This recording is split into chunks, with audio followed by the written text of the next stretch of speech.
In the summer of 1998, 3 teenage musicians disappeared from a small town in Massachusetts. Jamie Hollis, 17, his sister Morgan, 16, and their best friend Ethan Price, 18. They walked into the woods behind their house one night to practice their songs, and they never came back. No bodies were ever found, no evidence of foul play. But here's what made the case impossible to solve. Every single thing they owned vanished with them. Their guitars, their notebooks, their tape recorder, even the demo tape they'd been working on. Gone. The police searched for months, the FBI got involved, and then the case went cold. 27 years passed. The families moved away. The story faded. Until last Tuesday. A landlord in Ashford, Connecticut, a town those kids had never been to, walked into an empty apartment to prepare it for new tenants. And he heard music. Not from a neighbor, not from a phone. It was coming from inside a closet, a cassette tape playing on an old deck, filling the room with the sound of teenage voices, harmonizing over acoustic guitar. The label, written in faded marker, read, June 14th, 1998, last practice. He stopped the tape, ejected it, unplugged the player, locked the apartment, and left. The next morning he came back, and the tape was playing again. Same song, same voices. He called the police. They logged it as abandoned property. But when a local journalist started asking questions about the recording, she made a discovery that changed everything. The voices on that tape matched the 3 missing teenagers from 1998. The same kids whose belongings had disappeared without a trace. The same kids whose instruments were never found. So, how did their final recording end up in a stranger's apartment 27 years later, playing on its own? Why does it keep starting again, even when it's unplugged? And what happened in those woods the night they vanished? Something so impossible that even now, their music refuses to stay silent. If you want to understand what really happened to Jamie, Morgan, and Ethan, and why their story won't let go, hit that subscribe button right now. Because what we found changes everything. This is the Mystery Timeline. And it starts with chaos. To understand what happened in that apartment last Tuesday and why a tape that shouldn't exist keeps playing on its own, you need to know who these kids were before they became a cold case. The real story. And that story starts 6 months before they disappeared, in a small town where nothing ever happened. Until it did. In the spring of 1998, Ridgefield, Massachusetts was the kind of place where everyone knew everyone, and nothing ever really happened. It was a mill town in decline, bordered by dense woods and a river that hadn't been cleaned since the 1970s. Most kids graduated high school and either left for the city or stayed to work at the hardware store, the diner, or one of the few remaining factories on the edge of town. But that year, 3 teenagers had a different plan. They called themselves the Northwoods, a folk rock trio that played open mics at the community center and busked on weekends outside the grocery store. There was Jamie Hollis, 17, the lead vocalist and rhythm guitarist. Soft-spoken, thoughtful, with a voice that could fill a room without ever rising above a whisper. Then there was his younger sister, Morgan Hollis, 16, who played bass and wrote most of their original lyrics. She was sharp, skeptical, and fiercely protective of her brother. And finally, there was Ethan Price, 18, the lead guitarist and the unofficial frontman. Ethan was the dreamer of the group, always talking about recording studios and tour buses and getting discovered by someone who mattered. They weren't famous. They weren't even particularly popular. But they were good enough that a few locals started showing up specifically to hear them play, good enough that Ethan's uncle, a session musician in Boston, had agreed to help them record a demo tape that summer, good enough that they believed with the kind of unshakable certainty only teenagers possess, that they were going to make it. By early June, they were practicing almost every day in the Hollis family's garage. Their parents were supportive, if a bit bemused. Mrs. Hollis would bring them lemonade and sandwiches between songs. Mr. Hollis, a machinist at the local plant, would sit on the porch and listen while he read the paper. Ethan's mom worked double shifts at the hospital, so he spent most of his time at the Hollis house anyway. The three of them were inseparable. They had inside jokes, matching friendship bracelets Morgan had made, and a shared Spotify-equivalent dream board full of CD covers they admired. They talked about their future the way other kids talked about prom or college. It wasn't a backup plan. It was the plan. On June 14th, they recorded their last practice session on Ethan's tape deck, a cheap dual cassette player he'd bought at a yard sale. The recording was rough, full of mistakes and laughter, and Jamie telling Morgan she was playing the bridge too fast. But it captured something real, something honest. That night, Ethan took the tape home with him. He told Jamie and Morgan he wanted to clean it up, maybe splice in a better take of the chorus. They agreed to meet the next morning at 9 to go over it together. But the next morning, none of them showed up. Not to the garage, not to their houses, not anywhere. And when their families went looking, they found something impossible. The garage was still locked from the inside. The first person to notice something was wrong was Mrs. Hollis. She woke up at 7 on June 15th, expecting to hear the usual sounds of her children moving around upstairs. Footsteps, running water, Morgan's alarm clock blaring. Instead, the house was silent. She climbed the stairs and knocked on Jamie's door. No answer. She opened it. His bed was made, but slept in. The covers pulled back neatly, the pillow still indented. His backpack sat on his desk chair. His sneakers were by the door. But Jamie wasn't there. She crossed the hall to Morgan's room. Same thing. The bed had been slept in. Her clothes from the day before were folded on her dresser. But Morgan was gone. Mrs. Hollis called her husband at work. He came home immediately. They checked the garage, locked, instruments still inside. They called Ethan's house. His mother hadn't seen him since the night before. By 10 a.m., all three families had reported their children missing. By noon, the Ridgefield Police Department had launched a search.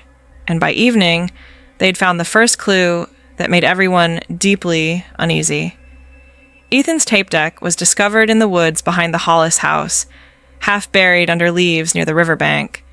The tape was still inside, but when police played it back, it wasn't the practice session from June 14th. It was something else. The recording started the same way. Jamie counting off, Morgan plucking the bass line, Ethan strumming the opening chords. But about 30 seconds in, the music stopped abruptly. There was a long stretch of silence, punctuated only by tape hiss, then faintly a voice. It was hard to make out, distorted and distant, like someone speaking from the far end of a tunnel. The police brought in audio specialists from the state crime lab, who cleaned up the recording as much as they could. What they heard chilled everyone in the room. It was Morgan's voice, and she was saying, "Please don't, we didn't see anything." Then the tape cut to static. Investigators played the rest of the cassette. There was nothing else, just 30 more minutes of blank hiss. But when they rewound it to the beginning and played it again, that same 30-second snippet was gone. The audio had returned to the normal practice session, as if the other recording had never existed. Technicians checked the tape for splicing, overdubbing, or tampering. They found none. It was a continuous recording, made in a single session on a cheap consumer-grade deck. There was no logical explanation for how a second layer of audio could appear, be heard once, and then vanish. But it had happened. Multiple officers heard it, and it was logged into evidence before it disappeared. The question wasn't whether it was real.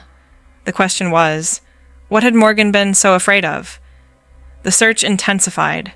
Volunteers combed the woods. Divers checked the river. State police brought in tracking dogs, who picked up the scent trail from the Hollis garage to the spot where the tape deck was found, then lost it completely, as if the three teenagers had simply vanished into the air. There were no signs of struggle, no footprints leading away, no tire tracks, no disturbed soil, no indication that anyone had been dragged or carried. It was as if they'd walked to that spot by the river, set down the tape player, and ceased to exist. Theories began to circulate. Some believed the teens had run away to chase their music dreams in the city. Others suspected foul play. Maybe they'd been abducted by someone passing through town. A few whispered darker possibilities, that the woods were involved somehow, that the river had taken them, that something old and patient lived in those trees. But the police focused on facts. They interviewed friends, teachers, neighbors. They searched vehicles. They pulled phone records. And slowly, a pattern began to emerge, one that made the disappearance even stranger. In the weeks leading up to June 14th, all three teenagers had started acting differently. According to their friends, the change had been subtle at first. Jamie, normally quiet and reserved, had started seeming distracted during classes, staring out the window as if listening to something no one else could hear. Morgan, who was known for her biting sarcasm and confidence, had grown anxious and jumpier, constantly looking over her shoulder. And Ethan, the optimistic dreamer, had begun talking about the band in a way that unsettled people. He told his best friend, a classmate named Derek Nunez, that they were going to blow up bigger than anyone expected. When Derek asked what he meant, Ethan just smiled and said, "We're getting help, real help, you'll see." Derek thought he meant Ethan's uncle in Boston, but when investigators contacted the uncle, he said Ethan hadn't spoken to him in over a month. In fact, Ethan had canceled their planned studio session without explanation. So, who was helping them? And why had Ethan kept it a secret? Mrs. Hollis told police that in the days before the disappearance, Jamie and Morgan had been spending long hours in the garage, even when they weren't practicing. She'd gone out one evening to bring them snacks and found them sitting in silence, staring at a blank wall. When she asked what they were doing, Jamie said they were listening. Listening to what? He didn't answer. Neighbors reported seeing strange lights in the woods behind the Hollis property around that same time, pale, flickering glows that moved between the trees, too low and erratic to be flashlights. One neighbor, an elderly man named Mr. Carver, said he'd seen the three teenagers walking toward the woods late one night, carrying their instruments. He called out to them, but they didn't respond. They just kept walking, single file, until the darkness swallowed them. He assumed they were sneaking out to practice somewhere private. But the next morning, they were back home, and none of them mentioned it. When police asked Mr. Carver if he was certain about what he saw, he insisted he was. He also said something else, something investigators initially dismissed as the confusion of an old man. He said the teenagers hadn't been walking normally. They'd been moving in perfect synchronization, like marionettes on strings, their steps matching exactly. And behind them, just barely visible in the shadows, he thought he saw a fourth figure, taller, thinner, watching. By late June, the case had gone cold. There were no viable leads, no evidence of foul play, and no bodies. The FBI briefly got involved, suspecting a possible abduction, but found nothing to support that theory. The town held a vigil. The families pleaded for information on local news, and slowly, painfully, Ridgefield moved on. But the story didn't end there. Over the next few years, strange reports began filtering in, reports that police couldn't easily dismiss, but couldn't explain either. A hiker claimed to hear music coming from deep in the woods, the same folk melody the teenagers used to play, echoing through the trees with no visible source. A fisherman reported finding a guitar pick embedded in the riverbank, engraved with Ethan's initials, even though his guitar had been locked in the Hollis garage the whole time. And multiple residents, unconnected to each other, reported hearing knocking on their doors late at night. 3 deliberate knocks, evenly spaced. But when they answered, no one was there. Just wet footprints leading away into the dark. In 2003, the Hollis family moved away. They couldn't bear to stay in the house anymore. Mrs. Hollis later told a reporter that she still heard music sometimes, faint and distant, like it was coming from another room. She said it sounded like her children, but when she followed the sound, it always stopped just before she found the source. The house sold to an elderly woman named Dorothy Brennan, who lived there quietly for 20 years. She never mentioned hearing anything unusual. She never reported strange occurrences, and when she passed away in early 2025, no one thought to connect her to the 1998 disappearance, until the landlord found the tape. When journalist Hannah Voss first heard about the cassette tape playing in the empty apartment, she thought it was a prank. She ran a true crime blog focused on New England cold cases, and she'd learned to be skeptical of ghost stories. But when the landlord sent her a photo of the tape label, June 14th, 1998, last practice, something clicked. She'd covered the Ridgefield disappearance years ago, back when she was still freelancing for regional papers. She remembered the missing teenagers, the mysterious recording, the dead-end investigation, and now, somehow, a piece of their story had resurfaced in a town they'd never lived in the possession of a woman who had no known connection to them. Hannah drove to Ashford, Connecticut, and interviewed the landlord. He was shaken, but cooperative. He led her into the apartment and showed her the closet where he'd found the tape player. It was an old, dual cassette deck, the same model Ethan Price had owned. The serial number had been scratched off. When Hannah asked if she could take the tape, the landlord hesitated. He said he didn't want it in his building anymore. He said it gave him nightmares. Hannah took the tape to an audio forensics expert in Hartford, a retired sound engineer named Alan Kress, who'd worked on criminal cases for decades. She asked him to analyze the recording, looking for any signs of tampering, overdubbing, or digital manipulation. Alan worked for 3 days. When he called her back, his voice was quiet and uncertain, unusual for a man who prided himself on clinical precision. He told her the tape was authentic. It had been recorded in 1998 on consumer-grade magnetic tape, with no evidence of splicing or editing. The voices matched archived recordings of the missing teenagers. He'd compared them to a news interview Jamie and Morgan had done for a school project. But there was something else. Underneath the music, buried in the lower frequencies, there was a second layer of sound. It wasn't speech. It wasn't static. It was rhythmic, pulsing, almost biological, like a heartbeat, but slower and deeper than any human pulse.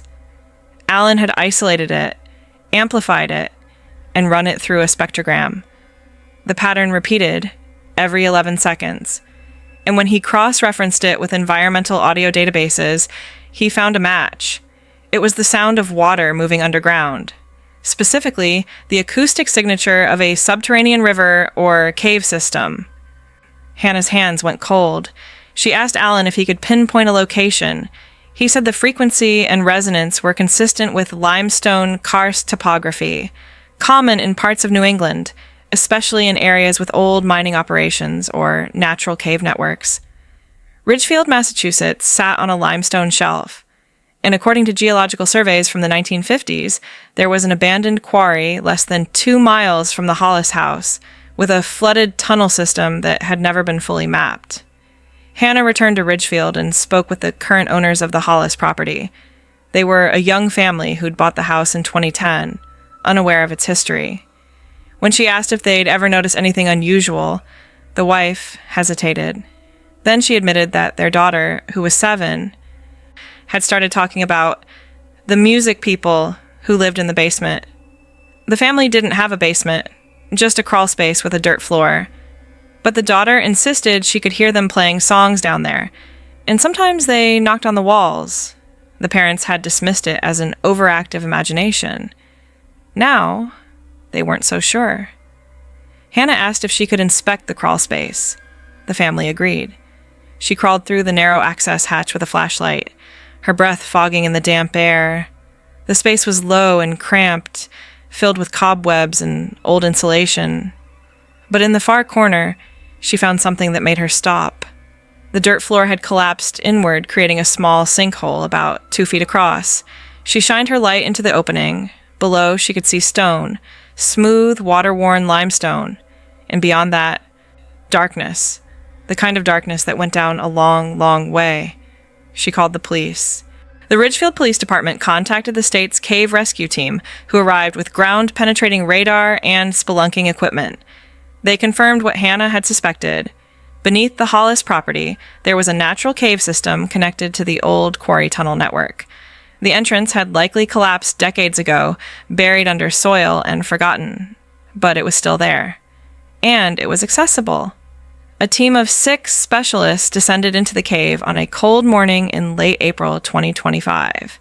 Hannah was allowed to observe from the surface, listening to their radio updates as they moved deeper underground.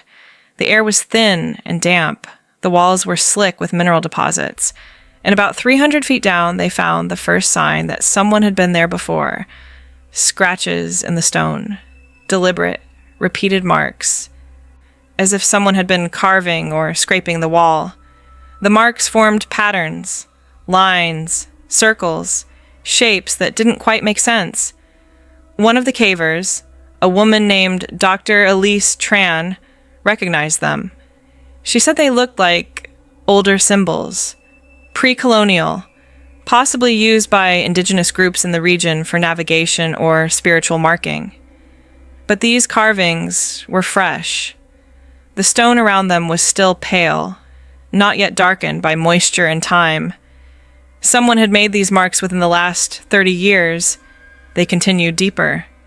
The tunnel narrowed, forcing them to crawl single file through a passage barely wide enough for their shoulders. And then, abruptly, it opened into a cavern. The space was roughly the size of a small classroom, with a ceiling that disappeared into shadow. In the center of the cavern, they found 3 objects. A guitar, its strings rusted and broken, a bass, the wood warped and split from moisture, and a microphone stand, tilted on its side. The instruments had been arranged in a triangle as if set up for a performance, but there were no bodies, no clothing, no bones, just the instruments and the silence. Dr. Tran moved her flashlight across the walls. That's when she saw them. Dozens of cassette tapes, stacked in shallow alcoves carved into the stone. Some were labeled in faded handwriting. Others were blank. She picked one up carefully and radioed to the surface. They'd found something big. The tapes were brought up and cataloged. There were 43 in total.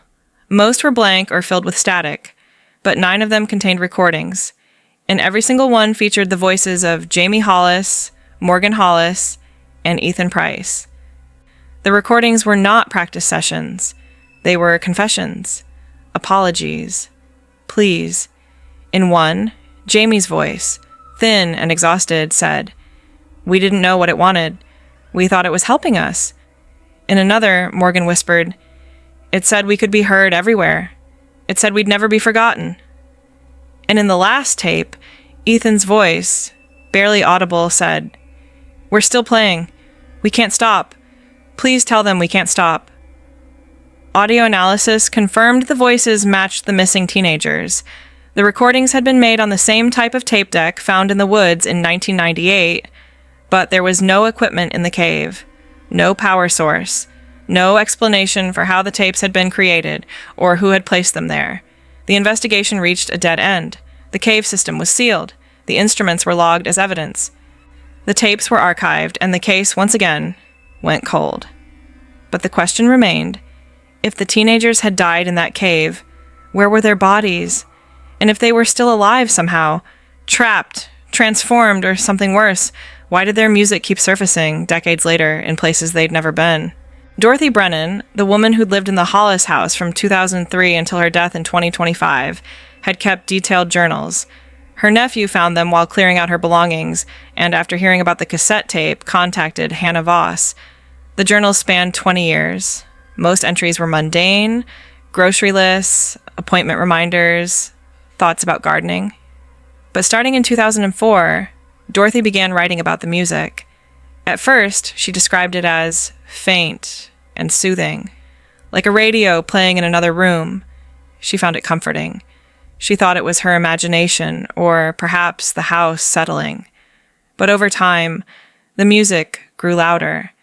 She wrote that it seemed to come from the walls, the floors, the spaces between things. She said it felt like the house was remembering something. In her final entries, written just weeks before her death, Dorothy's tone shifted. She described feeling watched.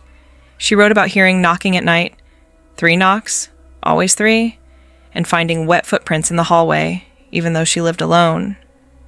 In her last entry, dated 2 days before she passed, she wrote, "They want someone to listen. That's all they've ever wanted. I think I've been listening for them this whole time. I think that's why they let me stay." Hannah cross-referenced Dorothy's background. She'd been a music teacher in Ridgefield in the 1990s. She'd never taught Jamie, Morgan, or Ethan directly. They'd been too young. But she'd attended one of their open mic performances in the spring of 1998, just weeks before they disappeared. She'd written in her journal that they had potential, that they deserved to be heard. When Dorothy moved into the Hollis house 5 years later, she'd never made the connection. Or perhaps, on some level, she had. Perhaps that's why the music found her. Perhaps that's why she stayed. The cassette tape that played in her empty apartment was tested one final time. This time, researchers let it play all the way through without stopping. At the 43-minute mark, long after the practice session had ended, a new sound emerged. It was faint, but unmistakable. 3 voices, harmonizing, singing a song that had never been recorded. The melody was beautiful, haunting, and underneath it, that same deep, rhythmic pulse, the sound of water moving through stone, of something vast and patient, waiting in the dark. The tape ended, and this time, it didn't start again. The case remains open. The bodies of Jamie Hollis, Morgan Hollis, and Ethan Price have never been found. The cave beneath their old house has been sealed with concrete, though some locals say you can still hear music if you stand in the backyard at night. The town of Ridgefield doesn't talk about it much anymore, but every few years someone reports finding a cassette tape in a strange place, a thrift store, a storage unit, the glove box of a used car. The tapes are always labeled with a date from 1998, and they always contain the same thing: 3 teenagers playing music, trying to be heard. Maybe they made a deal with something that lives in the dark places beneath the world. Maybe they found a way to achieve their dream of being remembered forever, but at a cost they didn't understand. Or maybe they're still down there, in that cavern, playing the same songs over and over, hoping that one day someone will come back and listen. Because that's the thing about music. It doesn't die. It echoes.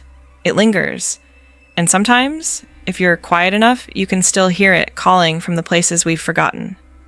If this story stuck with you, leave a comment. Let me know what you think happened to them. And if you've ever found something that shouldn't exist, something that felt like it was meant for you, maybe keep it to yourself. Some things are better left unplayed.